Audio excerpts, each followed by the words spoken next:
Israeli সেনাবাহিনী বর্তমানে ইতিহাসের সবচেয়ে বড় জনবল সংকটে পড়েছে বলে মন্তব্য করেছেন দেশটির রিজার্ভ জেনারেল ও সামরিক বিশ্লেষক ইকজাক ব্রিক। তার মতে, সামরিক বাহিনীতে এখন তীব্র কর্মী ঘাটতি দেখা দিয়েছে।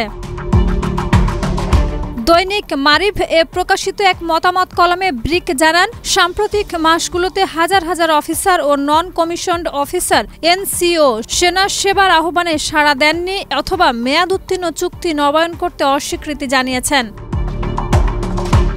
সামরিক সূত্র ও গণমাধ্যম জানায়, গত 2 বছরে গাজায় পরিচালিত সংঘাত অভিযানে 923 ইসরায়েলি সেনা নিহত এবং 6399 জন আহত হয়েছে। এছাড়া প্রায় 20,000 সেনা পোস্ট ট্রমাটিক স্ট্রেসে ভুগছেন। কঠোর সামরিক সেন্সর থাকার কারণে প্রকৃত হতাহতের সংখ্যা কম দেখানোর অভিযোগও রয়েছে, যাতে সৈন্যদের মনোবল বজায় রাখা যায়।